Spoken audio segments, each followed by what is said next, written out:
पूर्णमदः पूर्णमिदं पूर्णात् पूर्णमुदच्यते पूर्णस्य पूर्णमादाय पूर्णमेवावशिष्यते। ॐ शान्तिः शान्तिः शान्तिः।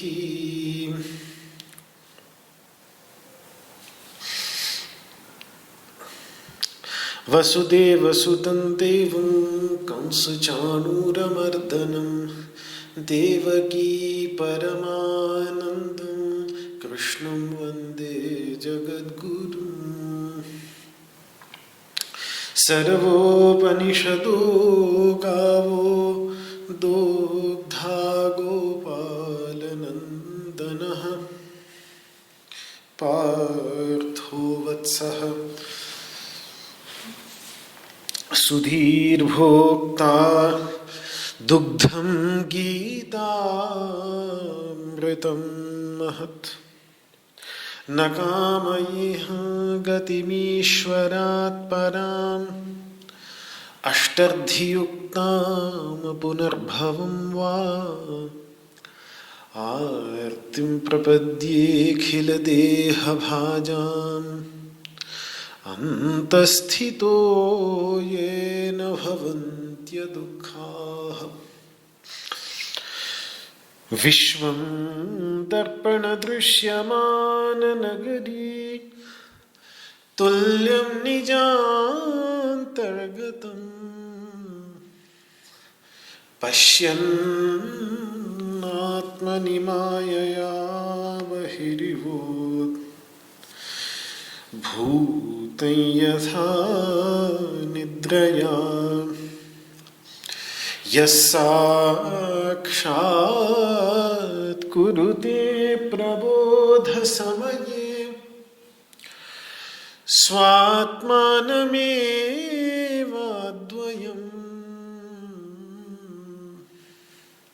तस्मै श्रीगुरुमूर्तये नमः। इदं श्रीदक्षिणामूर्तये।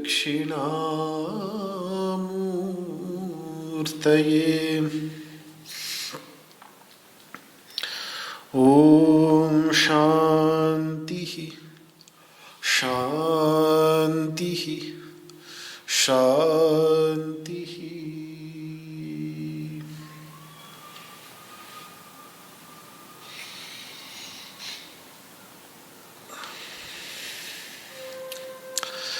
ओम नमो भगवते वासुदेवाय।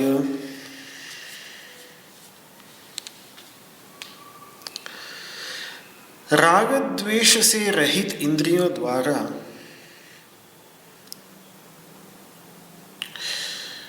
विषयों के बीच विचरण करने वाले आत्मसंयमी साधक को प्रसाद की प्राप्ति भगवान ने बताई। अब उस प्रसाद की प्राप्ति हो जाने पर होता क्या है?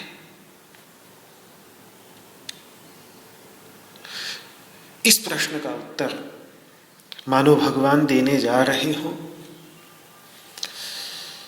सांख्य योग नामक दूसरे अध्याय का 65वां श्लोक उच्चारण कर लें इसका। प्रसादे सर्वदुःखानां हानिरस्योपजायते प्रसन्नचेतसो ह्याशु बुद्धिः पर्यवतिष्ठते। प्रसादे सर्वदुःखानां हानिरस्योपजायते प्रसन्नचेतसो ह्याशु बुद्धिः पर्यवतिष्ठते। प्रसादे सर्वदुःखानां हानिरस्योपजायते प्रसन्नचेतसो ह्याशु बुद्धिः पर्यवतिष्ठते।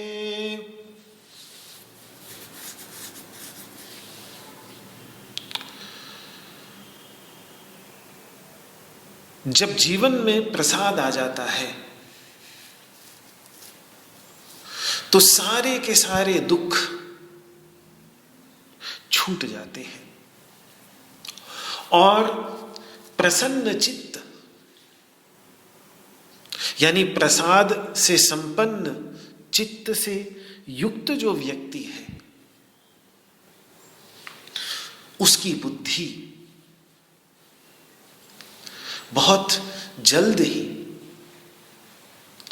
अवस्थित हो जाती है, स्थिर हो जाती है, यानी वो स्थित प्रज्ञ बन जाता है।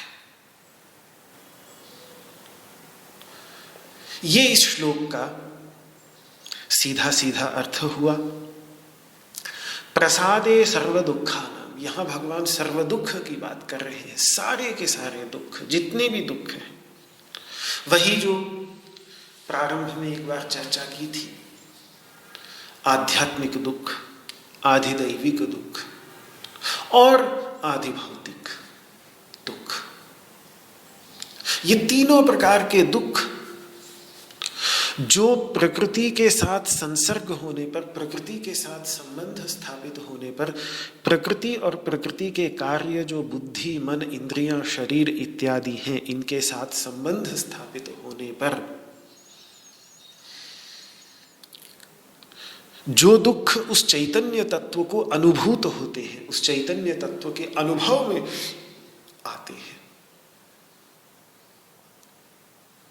जो एक सांख्य का मूलभूत विचार है कि पुरुष के अंतर्गत, चैतन्य के अंतर्गत जितने भी दुख उत्पन्न होते हैं वो दुख तभी उत्पन्न होते हैं जब वो प्रकृति के साथ उसका संबंध होता है। प्रकृति के कार्यभूत ये मन, बुद्धि, अहंकार, चित्त, इंद्रियां जो त्रिगुणात्मक हैं, त्रिगुणात्मिका प्रकृति के कार्य होने के कारण त्रिगुणात्मक हैं, कभी सत्वगुण की प्रधानता होने पर सुख के हेतु बनते हैं, कभी रजोगुण की प्रधानता होने पर दुख के हेतु बनते हैं और कभी तमोगुण की प्रधानता होने पर मोह के हेतु बनते हैं। तो रजोगुण की प्रधानता होने पर जिन दुखों का अनुभव होता है, विष्णु पुराण में केशिध्वज और खांडिक्य का संवाद है 6ठे अंश में।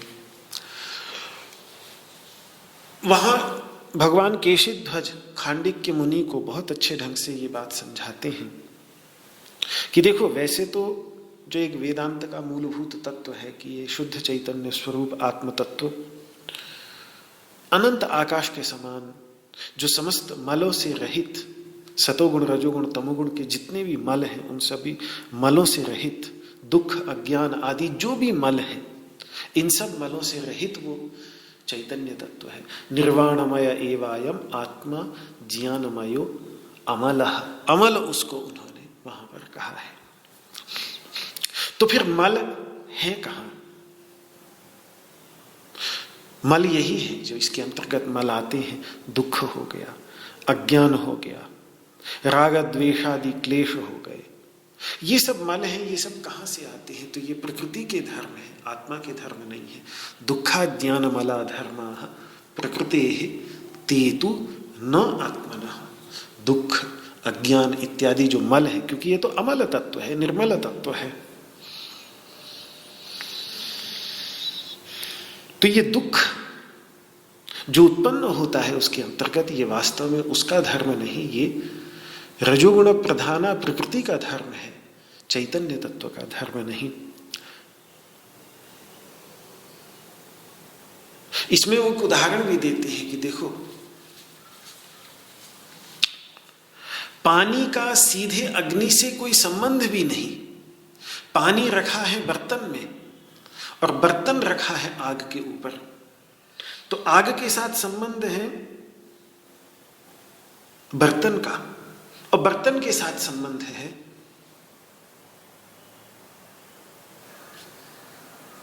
पानी का। लेकिन ये प्रत्यक्ष संपर्क नहीं है, परंपराया संबंध है। लेकिन परंपराया संबंध होने के बाद भी वो अग्नि की गर्मी पानी में दिखने लग जाती है, पानी खौलने लगता है, उसमें खदकने की आवाज आने लगती है और यहां तक कि वो सूखने भी लगता है, उसका शोषण भी होने लगता है। जलस्य नाग्नि संसर्गः, जल का अग्नि के साथ संसर्ग नहीं, आग के साथ कोई संबंध नहीं, लेकिन फिर भी स्थाली संगात तथापि, केवल वो थाल जिसके अंदर वो रखा हुआ है उसी के साथ संपर्क होने के कारण जब वो थाल भी अग्नि के संपर्क में आ जाता है तो उस पानी में ऐसे ऐसे धर्म उत्पन्न हो जाते हैं जो उस पानी के अंदर है ही नहीं। शब्दोद्रेकादिकान धर्मान, शब्द निकलने लगता है, खदकने की आवाज होने लगती है, उद्रेक होने लगता है, खौलने लगता है, छींटें निकलने लगती हैं। आग पर दूध रखा हो तो दूध उफनने लगता है। सीधे अग्नि के साथ संपर्क न होने पर भी केवल बर्तन के साथ संपर्क होने पर, तो इसी प्रकार से ये शुद्ध चैतन्य स्वरूप आत्म तत्व का अहंकार के साथ, सुख दुख के साथ कोई सीधा संबंध नहीं है। पर शुद्ध चैतन्य स्वरूप आत्म तत्व का संबंध है केवल प्रकृति के साथ। प्रकृति यहां बर्तन की तरह है जो बीच में पड़ी हुई है, और आग की तरह है ये अहंकार, आग की तरह है सुख दुख, आग की तरह है अज्ञान, अविद्या, अस्मिता, राग द्वेष, ये सब जो कष्ट के कारण है, जिसके कारण इनको क्लेश कहा जाता है, ये सारे के सारे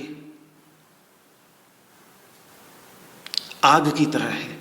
इनके साथ वो निर्मल चैतन्य तत्व का सीधा कोई भी संबंध नहीं है। लेकिन बीच में प्रकृति होने पर भी, और प्रकृति के कार्य जो ये धर्म है, प्राकृत धर्म, इनके प्रभाव से प्रभावित होता हुआ सा वो चैतन्य तत्व प्रतीत होता है। उसी प्रकार से जैसे स्फटिक मणि लाल रंग के वस्त्र के संपर्क में आकर लाल रंग वाली सी दिखने लग जाती है। ये बात वहां भगवान केशिध्वज महर्षि खांडिक्य को समझाते हुए कहते हैं कि तथात्मा प्रकृते संगात, आत्मा का संग तो प्रकृति के साथ है, इनके साथ नहीं है। लेकिन फिर भी अहम मानादि दूषितः, अहंकार अभिमान आदि से दूषित होकर भजते प्राकृतान धर्मान, उसमें जो अहम भावना आ जाती है कि मैं ही यह हूं, इस अहम भावना के परिणाम स्वरूप ये प्रकृति, इस प्रकृति से जनित बुद्धि, मन, शरीर, ये सारे के सारे मैं ही हूं।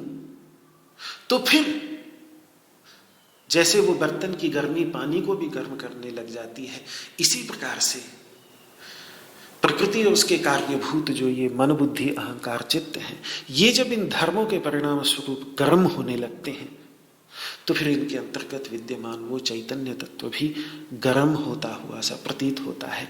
वो भी गर्म होने लग जाता है, वो भी खौलने लग जाता है, वो भी, उसमें भी खदकने की आवाज आने लगती है और वो भी सूखने लगता है। यद्यपि वो अपने आप में अव्यय तत्व है। नैनम छिन्दन्ति शस्त्राणि नैनम दहति पावकः न चैनम क्लेदयन्ति आपो न शोषयति मारुतः। ये सब उस पर कोई प्रभाव नहीं डालते, लेकिन फिर भी प्रतीत होता है। यही तो है दुख। बस यही अविद्या और अविद्या से जनित दुख आदि जितने भी हैं, उनका मूल बीज यही है, प्रकृति के साथ संसर्ग। और इन क्लेशों का समूल क्षय, अगर इन क्लेशों का मूल सहित क्षय करना हो, जो दुख के कारण है इनका मूल सहित क्षय करना हो, तो योग के अतिरिक्त अन्य कोई साधन संभव नहीं है। यही बात वहां केशिध्वज समझाते हैं। तदेतत् कथितम बीजम, ये मैंने तुम्हें बीज बतला दिया सारे के सारे दुखों का। अविद्यायास्तव प्रभु, और तुम्हारी जो अविद्या है उसका भी मूल बीज बतला दिया। अविद्या और अविद्या जनित दुखों का सबका मूल बीज यही है। क्लेशानां च क्षयकरम योगाद अन्य न विद्यते। ये अविद्या और अविद्या जनित जो राग द्वेषादि क्लेश हैं, दुख के मूलभूत कारण हैं, इनका क्षय योग के अतिरिक्त और कुछ नहीं। और वही क्षयकर जो योग है, उसी को ही यहां भगवान ने प्रसाद कहा। तो जब वो कहते हैं कि सारे के सारे दुखों की निवृत्ति हो जाती है प्रसाद होने पर, तो वो सारे के सारे दुख जो प्रकृति के संसर्ग, जड़ ही वही है। दुख के प्रकार चाहे जितने भी हों, दुख के बाह्य कारण जितने भी हों, उससे फर्क नहीं पड़ता। अपने को जो दुख का अनुभव होता है वो होता है प्रकृति के साथ संबंध होने के कारण।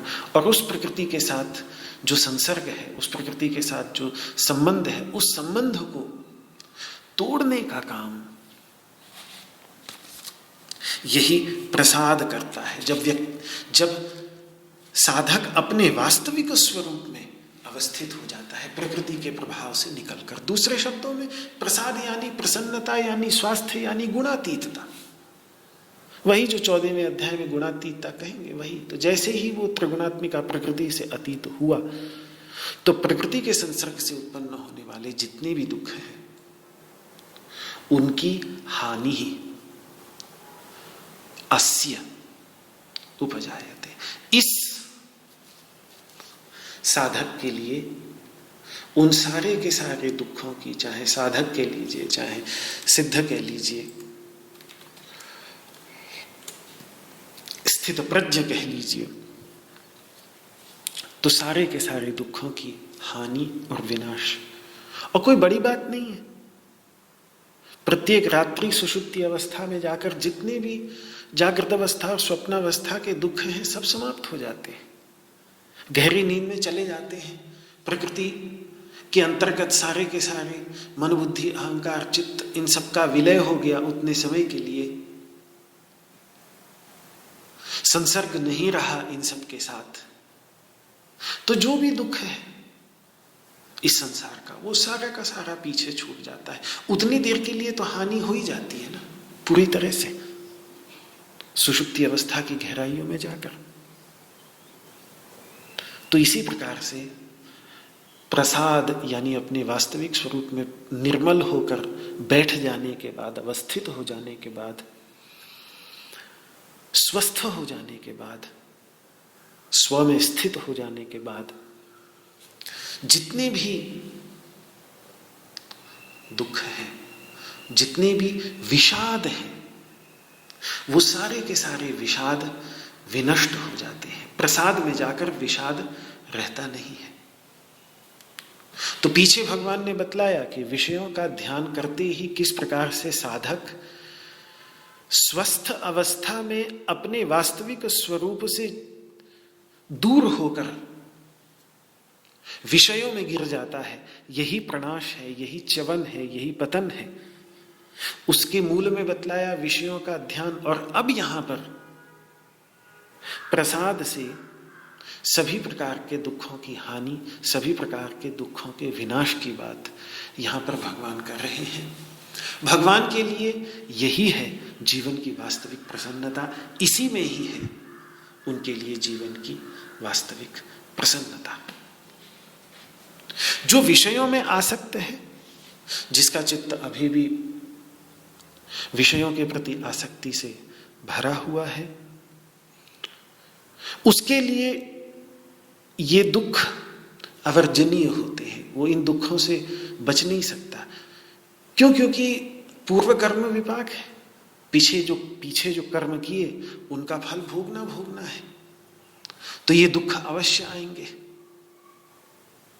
पीछे के जितने भी कर्म हैं, वो कर्म भूतकाल में जो भी अच्छे बुरे कर्म किए हैं, वो ऐसी परिस्थितियों का निर्माण कर ही देंगे जिसमें कुछ ना कुछ कष्ट, जिसमें कुछ ना कुछ दुख समय समय पर होता ही रहेगा।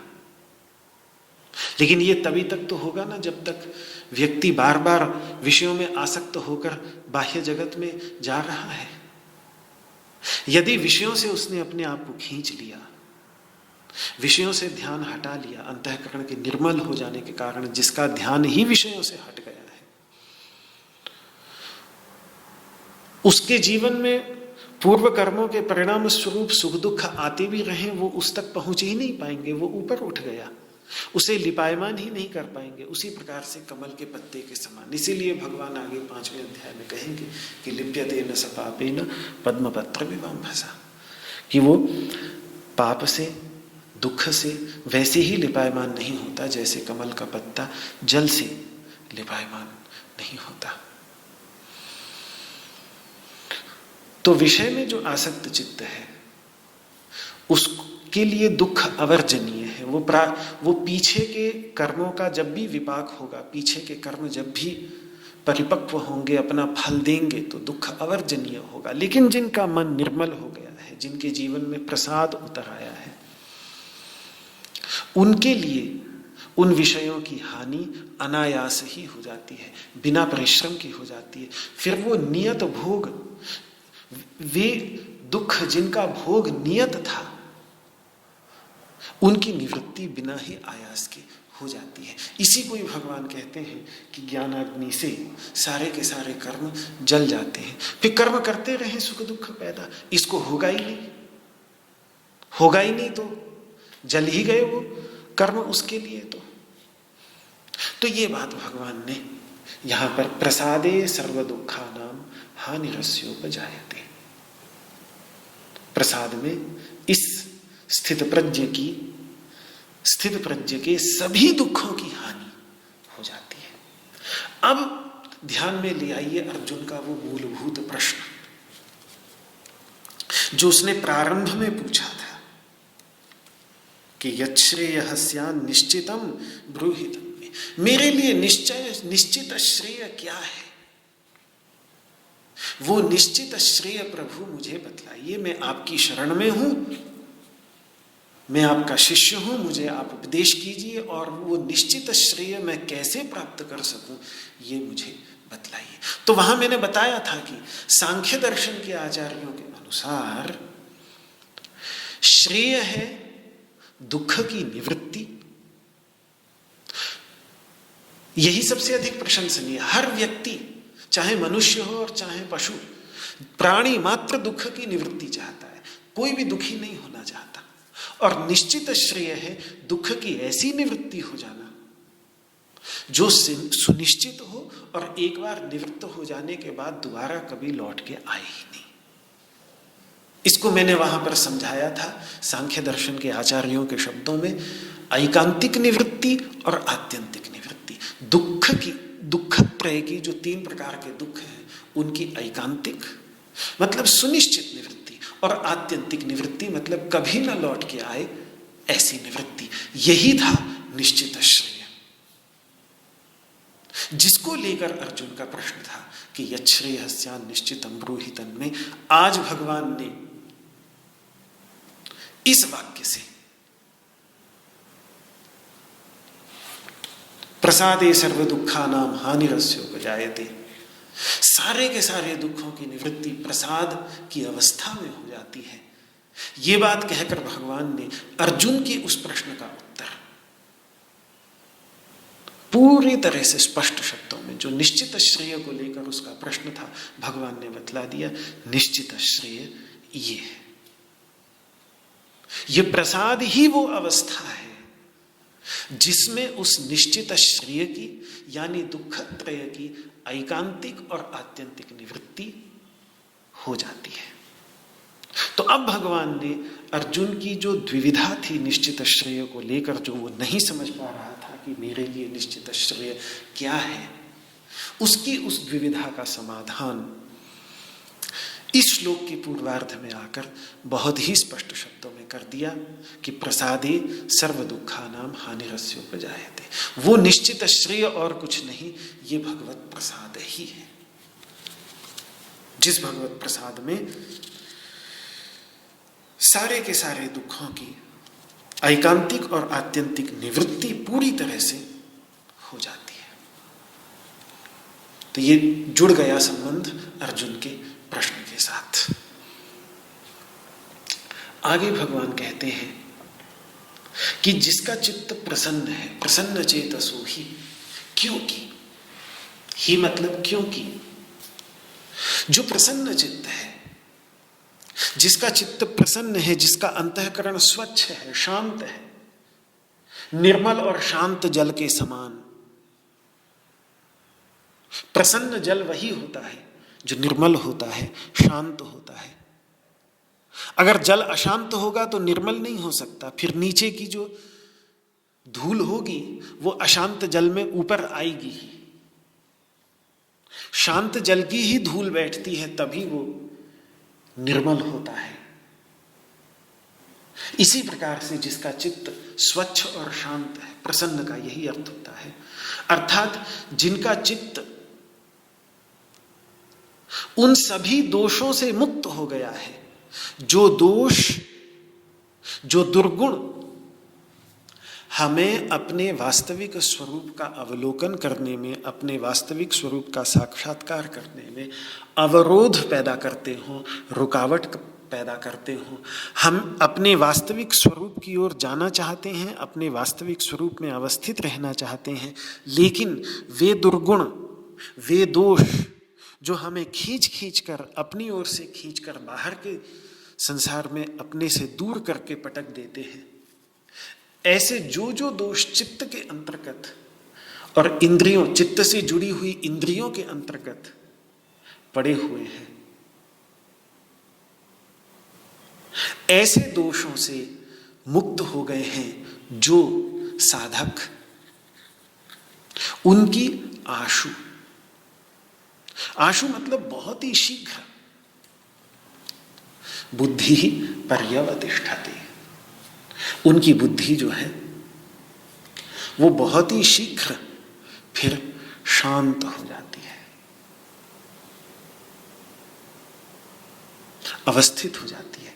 जो प्रसन्न, अगर चित्त निर्मल हो जाए तो फिर चित्त प्रसन्न हो जाए तो फिर बुद्धि बहुत ही शीघ्र, तुरंत ही स्थित हो जाती है, स्थिर हो जाती है। यानी प्रसाद आ जाने पर, दूसरे शब्दों में कहें, जीवन में प्रसाद आ जाने पर साधक बहुत जल्द ही स्थित प्रज्ञ बन जाता है। यहां पर्यवतिष्ठते जो बात कही भगवान श्री कृष्ण ने, परिअवतिष्ठते, ये बड़ा सुंदर शब्द है संस्कृत का। अवतिष्ठते का तो अर्थ है अवस्थित हो जाता है,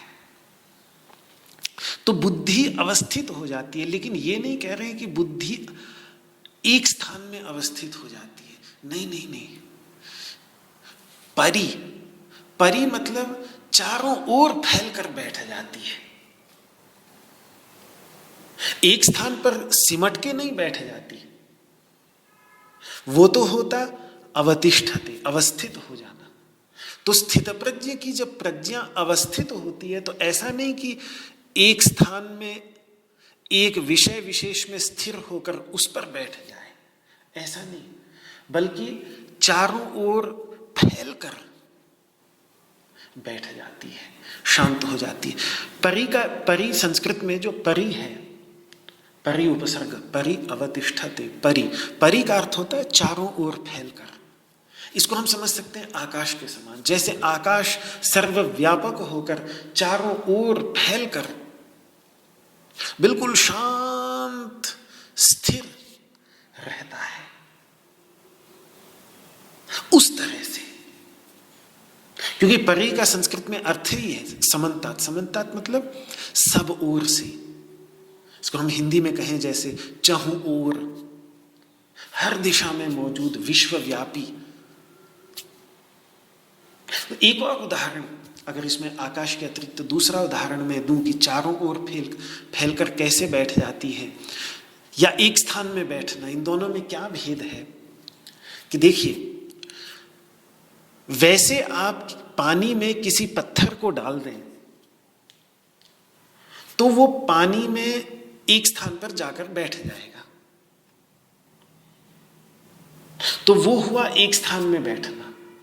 लेकिन उस पत्थर के स्थान पर यदि आपके पास में नमक की डली हो और उस नमक की डली को आप पानी में डाल दें तो शुरू शुरू में तो वो एक स्थान में जाके बैठेगी, लेकिन जैसे जैसे वो घुलती चली जाएगी, जैसे जैसे वो घुलती चली जाएगी, वैसे वैसे वो पानी में चारों ओर फैलती चली जाएगी। वो एक स्थान में नहीं रहेगी पत्थर की तरह, अभी तो पानी में चारों ओर फैलती चली जाएगी। तो बुद्धि की स्थिति पत्थर की तरह नहीं होती कि वो आत्म तत्व में जाकर एक स्थान में जाकर पत्थर की तरह बैठ जाए, ऐसे नहीं होती है। ये तो प्रारंभिक अवस्था है, जैसे नमक की डली को भी जब हम शुरू में डालेंगे तो एक स्थान पर बैठेगी, इसी प्रकार से बुद्धि को भी निरोध से पहले एकाग्र करना होता है। दो अवस्थाएं हैं, संप्रज्ञात समाधि को एकाग्रता की अवस्था बतलाते हैं और असंप्रज्ञात समाधि को निरोध की अवस्था बतलाते हैं। निरोध बाद में होता है, पहले एकाग्रता आती है। तो पहले ये बात सही है कि पहले एकाग्र होकर वो एक स्थान पर बैठ जाती है, यही तो प्रसाद था। तो ये बात तो प्रसाद में पूरी हो गई। अब प्रसाद के बाद जो अगली स्थिति है, उस अगली स्थिति में बुद्धि की वृत्तियां जो हैं उस आत्म तत्व में अवस्थित होकर चारों ओर जैसे वो नमक की डली व्याप्त हो जाती है, पूरे पानी के अंतर्गत फैल जाती है और फिर बिल्कुल निश्चल हो जाती है। उस प्रकार से बुद्धि की वृत्तियां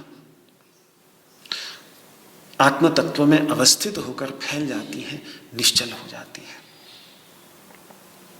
जब अर्जुन ने प्रश्न किया था स्थित प्रज्ञस्य का भाषा समाधिस्थस्य केशव, तो उससे पहले का जो अंतिम श्लोक था जिसमें अर्जुन के प्रश्न के बीज निहित थे, वहां दो उदाहरण आए थे, निश्चला और अचला।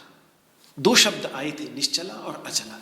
श्रुति विप्रतिपन्ना ते यदा स्थास्यति निश्चला समाधौ अचला बुद्धि तदा योगम अवाप्स्यसि। वहां मैंने बहुत विस्तार से इस पर बोला था और मैंने कहा था कि निश्चला का संबंध जो है वो सविकल्प समाधि के साथ है और अचला का संबंध निर्विकल्प समाधि के साथ है।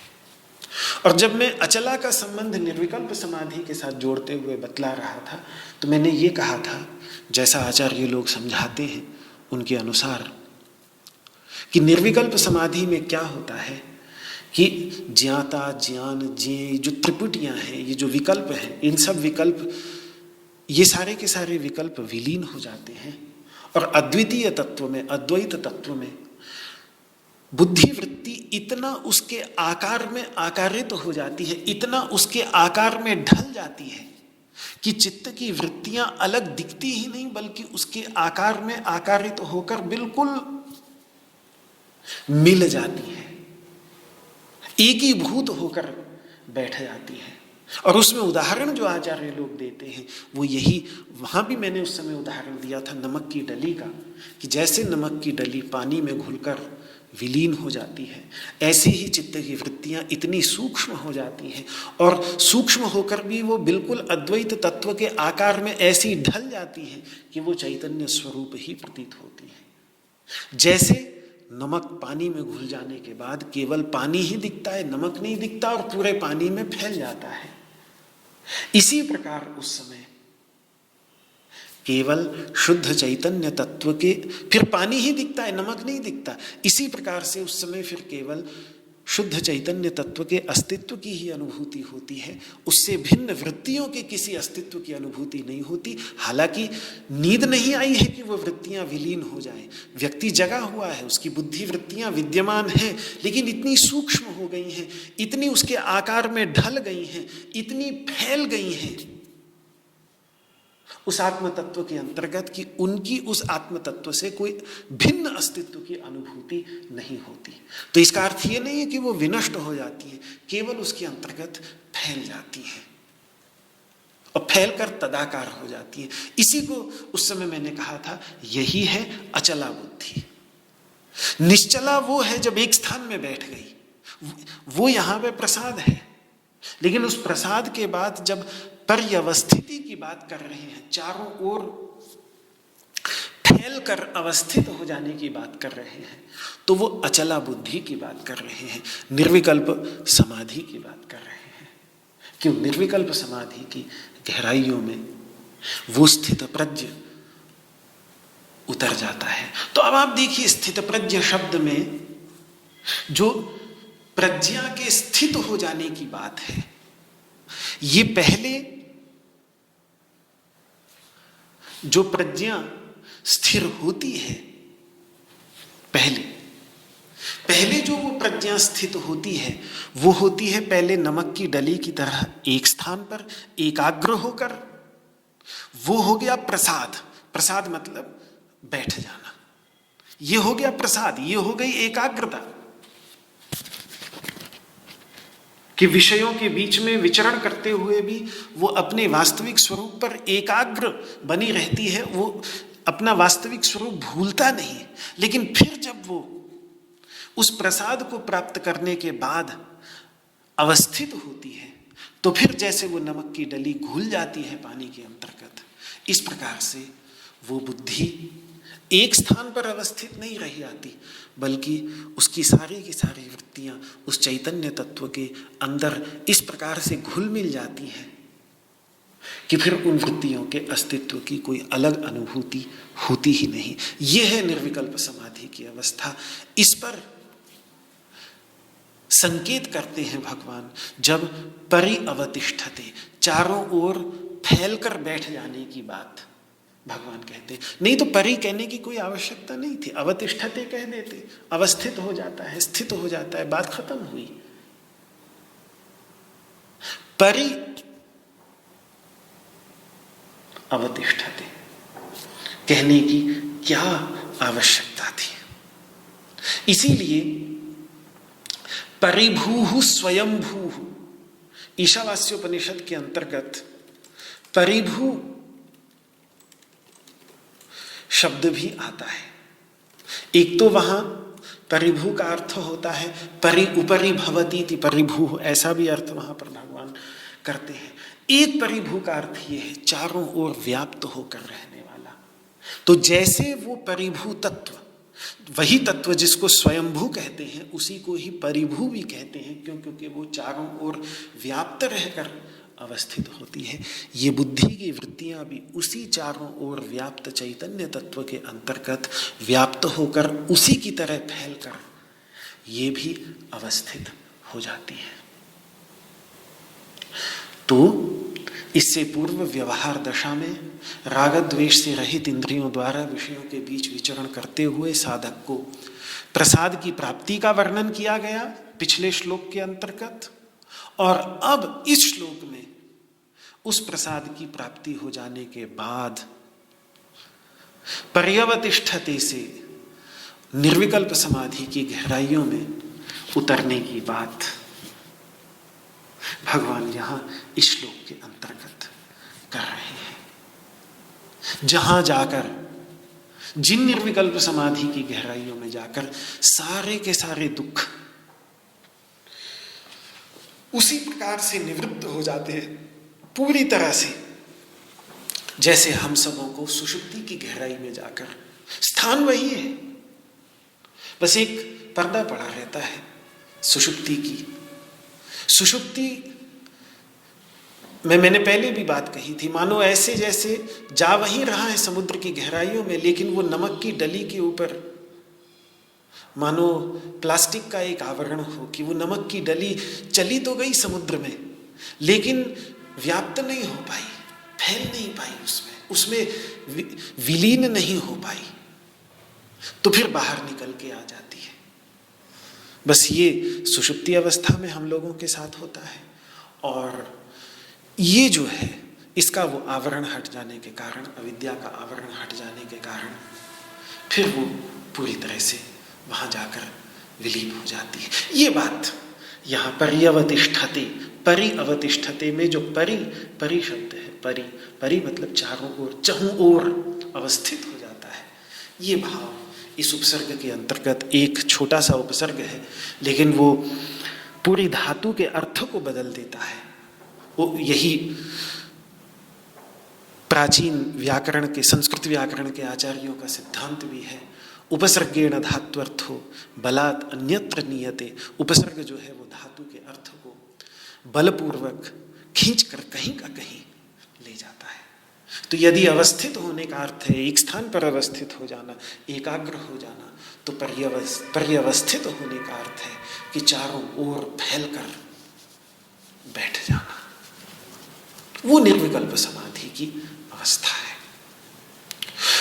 अभी और स्तुति करनी है भगवान को प्रसाद की।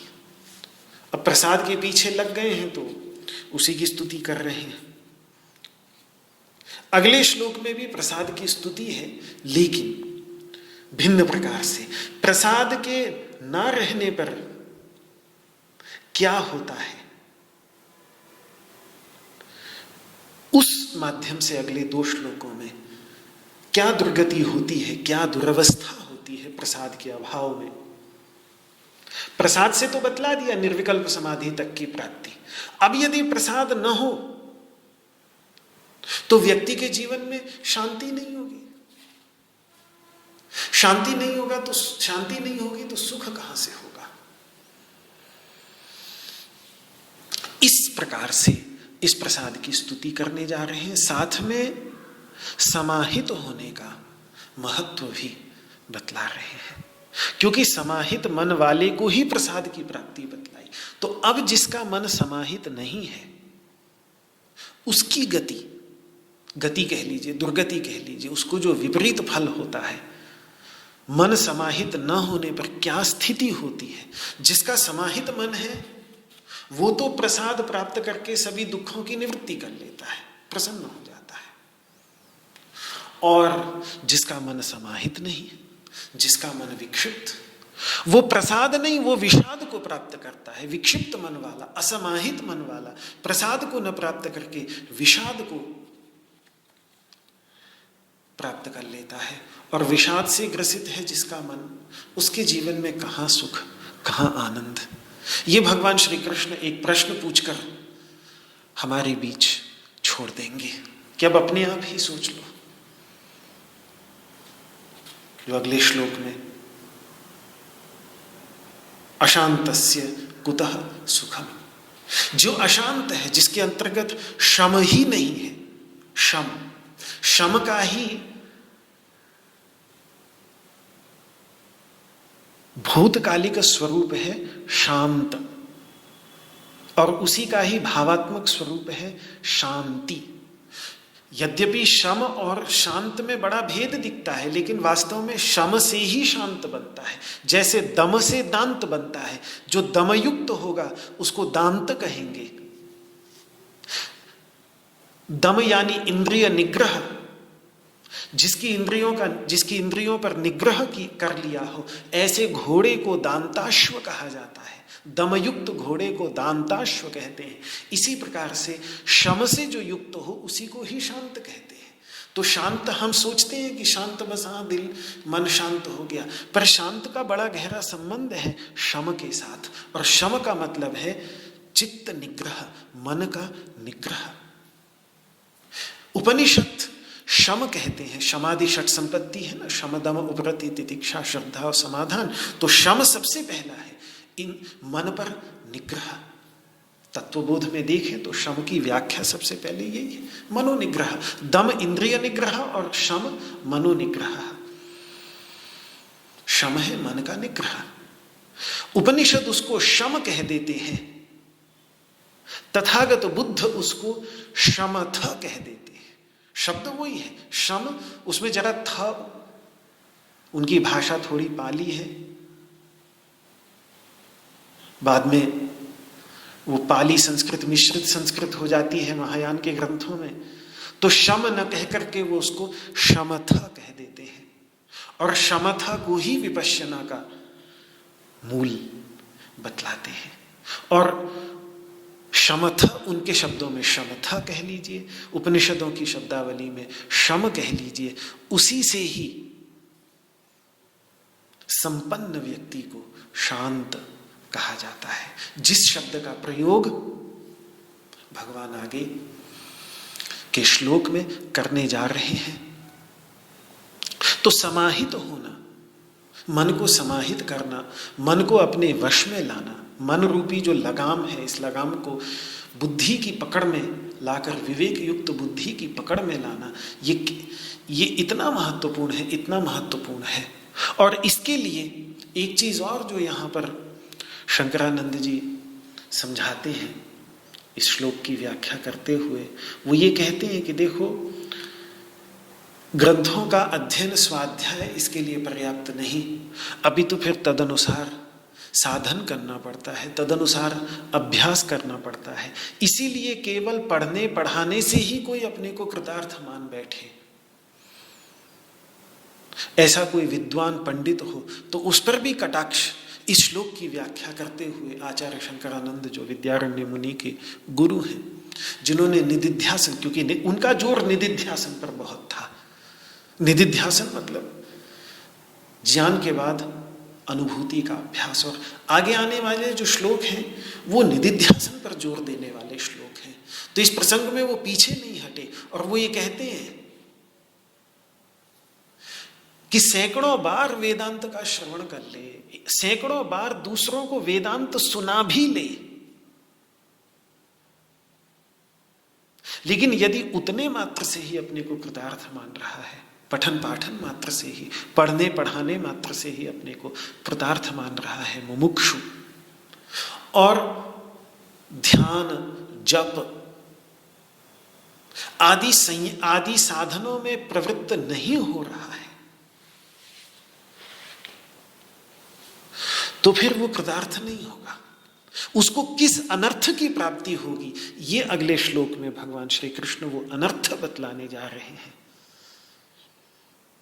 उनसे पूछा गया शंकरानंद जी ने, क्या कारण हो सकता है कि अध्ययन अध्यापन करने के बाद भी वो साधन में प्रवृत्त नहीं होता, अभ्यास में प्रवृत्त नहीं होता?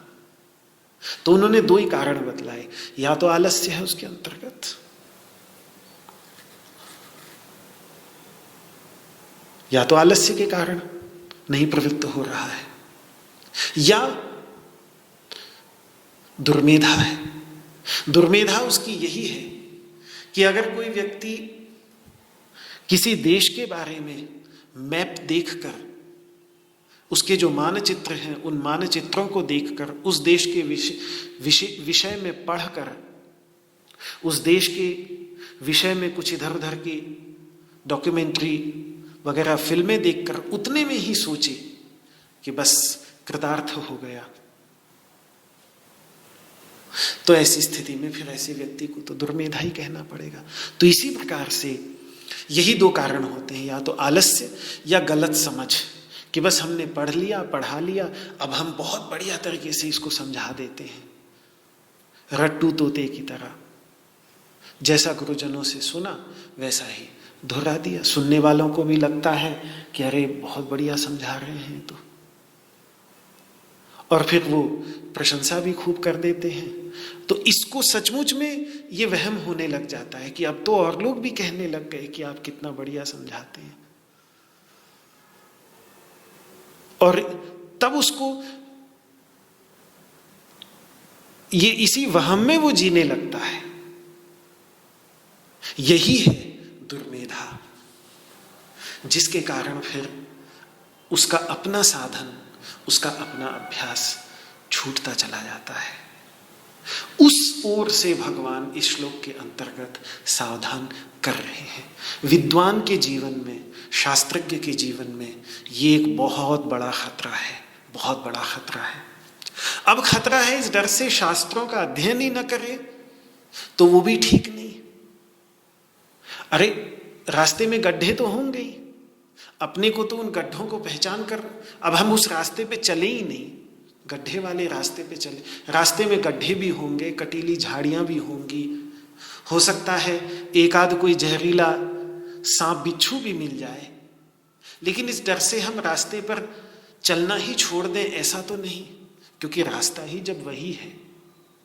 लेकिन समझदारी लेते हुए, अपने को बार बार याद दिलाते हुए, तत्वों को याद दिलाते हुए, समझदारी के साथ जब व्यक्ति चलता है तो उस रास्ते पे चलता भी है, देख देख के चलता है। गड्ढे आते हैं तो उन गड्ढों में गिरने से अपने आप को बचाता है, कटीली झाड़ियाँ आती हैं तो उनमें अपने आप को फंसने से बचाता है, और सांप बिच्छू आ जाते हैं तो उनको भी एक ओर किनारे करके अपना शांति से दूसरी ओर से निकल जाता है। समझदार व्यक्ति का यही है।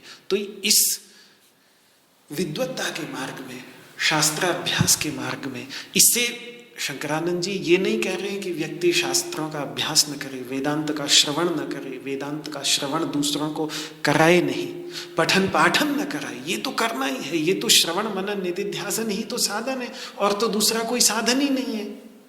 लेकिन इससे वो, जब उन्होंने देखा कि इसके अंतर्गत क्या कमी आ सकती है, क्या गड्ढे आ सकते हैं, जो गड्ढे, जिस गड्ढे में बड़े बड़े विद्वान, बड़े बड़े शास्त्रज्ञ मनीषी गिर जाते हैं, उस गड्ढे से सावधान रहने का काम यहाँ मैं तो बहुत संक्षेप में बतला रहा हूँ, लेकिन आचार्य शंकरानंद जी निधिध्यासन के ऊपर जोर देने के लिए, ध्यान के ऊपर जोर देने के लिए यहाँ इस बात को बहुत ढंग से कहते हैं, बार बार इस बात को कहते हैं। कहते सैकड़ों बार भी सुन ले, शास्त्रों का सैकड़ों बार भी श्रवण कर ले, उसके बाद भी जो ज्ञान उसका उत्पन्न होगा वो ज्ञान केवल शब्दों तक, शाब्दिक ज्ञान होगा। ठीक है, उसको शब्दों का अर्थ पता चल जाएगा, वाक्यों का अर्थ पता चल जाएगा, वो वैसा ही वाक्यों का अर्थ बहुत अच्छे ढंग से दूसरों को समझा भी देगा। लेकिन इस सब ज्ञान के बीच में वो सारा का सारा ज्ञान उसका शाब्दिक ज्ञान रहेगा, जो शाब्दिक ज्ञान बन सकता था साधन वास्तविक तत्व के ज्ञान का। लेकिन अगर वो उसी में फंस जाता है, शास्त्र जंजाल में ही फंस जाता है, शास्त्र की वासना में ही फंसा रह जाता है, और उससे आगे का कदम यदि नहीं उठाता, आलस्य के वशीभूत होकर, दुर्मेधा, शास्त्र के तात्पर्य को ठीक ठीक ना समझ पाने के कारण,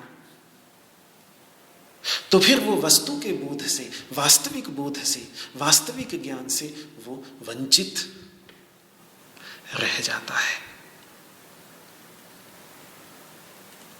तो इसीलिए हालांकि अपने यहाँ की जो कैलाश आश्रम ब्रह्म विद्यापीठ की परंपरा है, उसमें वेदांत वाक्यों का पठन पाठन, वेदांत वाक्यों का अध्ययन स्वाध्याय को ही कैलाश आश्रम के मनीषियों ने पिछले 150 वर्षों से, जब से कैलाश आश्रम की स्थापना पहले पीठाचार्य स्वनामधन्य धनराज गिरि जी महाराज के द्वारा की गई थी, आज से कोई 130-140 वर्ष पहले, और उसके पहले से वो वहाँ पे निवास कर रहे थे, तो 150-160 वर्ष हो जाते हैं।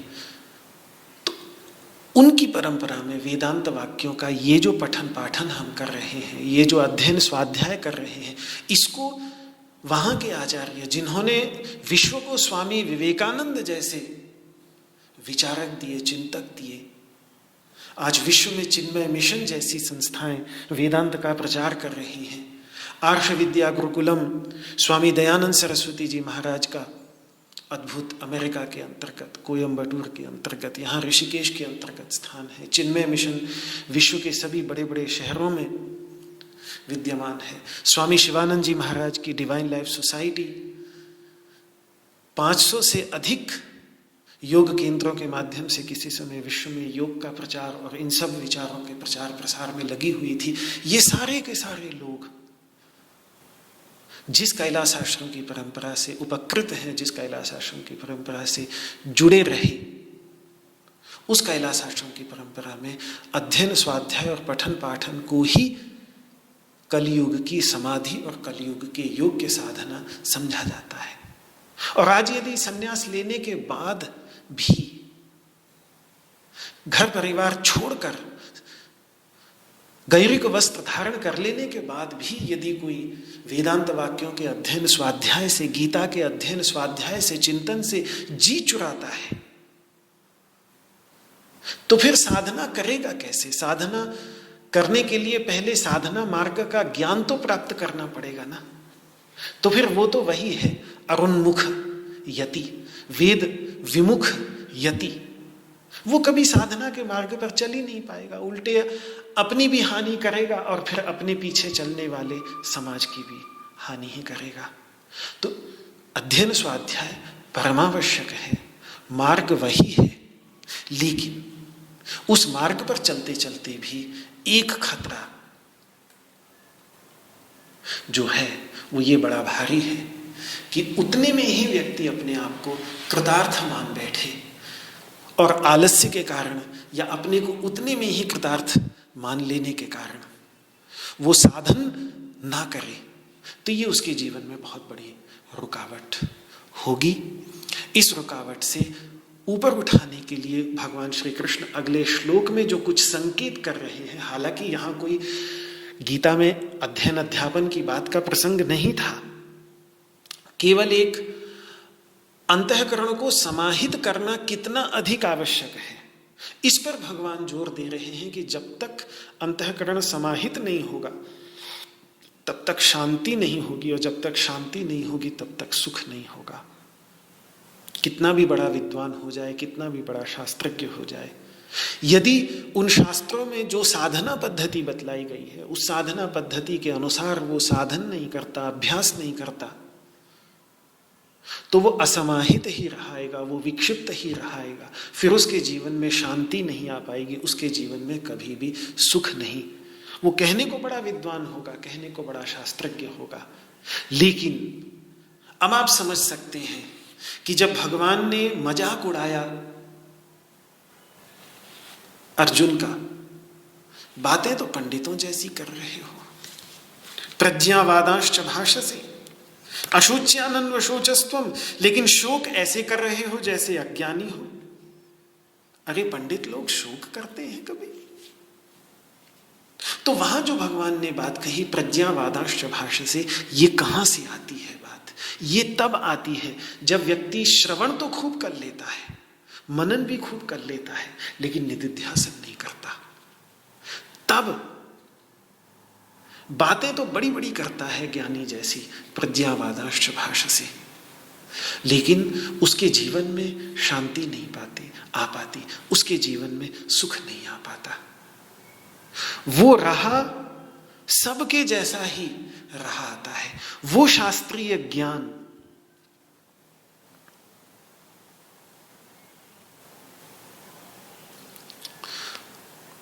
उसके दुख की निवृत्ति करने में, उसके विषाद की निवृत्ति करने में सक्षम नहीं हो पाता।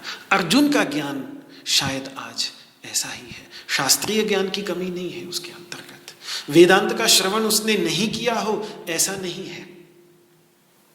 तो कमी कहाँ है? कमी यही है कि शायद वो अभी युक्त नहीं है, समाहित नहीं है, योग युक्त नहीं है, और योग युक्त न होने के कारण तो ये बहुत स्पष्ट हालांकि बात यहाँ पे भगवान ने ये अध्ययन अध्यापन की बात को लेकर नहीं कही, लेकिन चूंकि वहाँ पर उन्होंने प्रज्ञावादांश्च भाषसे में कटाक्षेप किया है, तो जब इस श्लोक को हम उस कटाक्षेप के साथ जोड़ते हैं तो हमें पता चल जाता है कि किस प्रकार से प्रज्ञावादांश्च भाषसे बोलने वाला व्यक्ति, प्रज्ञावादी, ज्ञान की बड़ी बड़ी बातें झाड़ने वाला विद्वान कैसे पैदा होता है। वो ऐसे ही पैदा होता है कि उसने बेचारे ने श्रवण तो खूब कर लिया है, मनन भी खूब कर लिया है, लेकिन अभी बेचारे ने निधिध्यासन नहीं किया है, तो ज्ञान खूब झाड़ता रहता है। जैसे वो एक बचपन में कहानी सुनते थे कि बहेलिया दाना डालना, बहेलिया दाना डाले तो खाना नहीं, फुर्र से उड़ जाना। ये सिखा दिया था तोतों को। अब तोतों ने रट भी लिया कि बहेलिया दाना डाले तो खाना नहीं, फुर्र से उड़ जाना। और जब बहेलिये ने दाना डाला तो रटते रहे, बोल रहे हैं तोते, बहेलिया दाना डाले तो खाना नहीं, फुर्र से उड़ जाना। और वही दाना खा रहे हैं और फुर्र से उड़ भी नहीं रहे हैं, बोले जा रहे हैं बस। और फिर वो उसी बहेलिया उनके ऊपर जाल फेंकता है और पकड़ कर ले जाता है।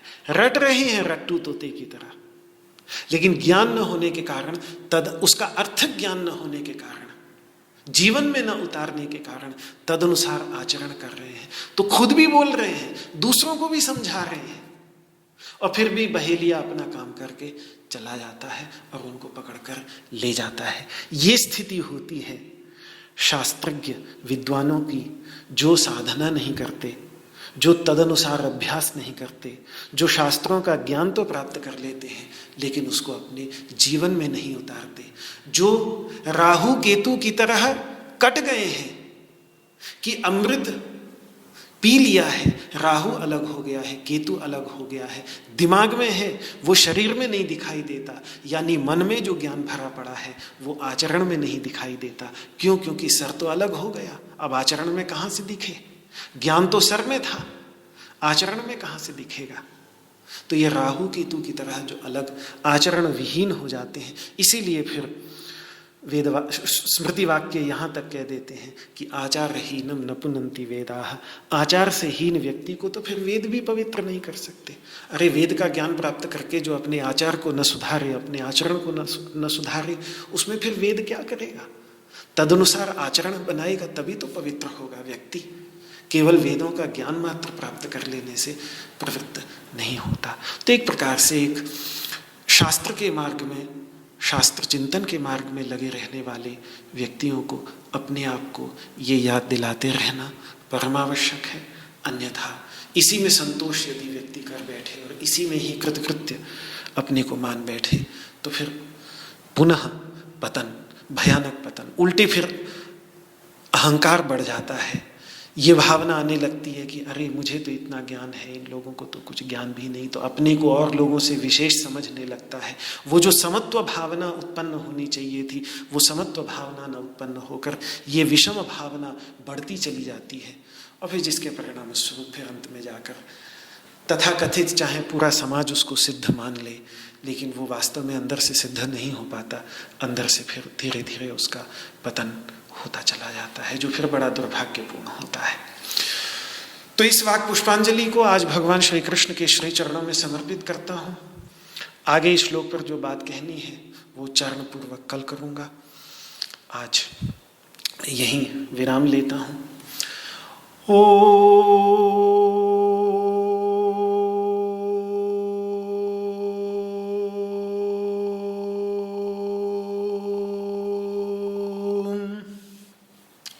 सर्वे भवन्तु सुखिनः, सर्वे सन्तु निरामयाः, सर्वे भद्राणि पश्यन्तु, मा कश्चित् दुःखभाग् भवेत्।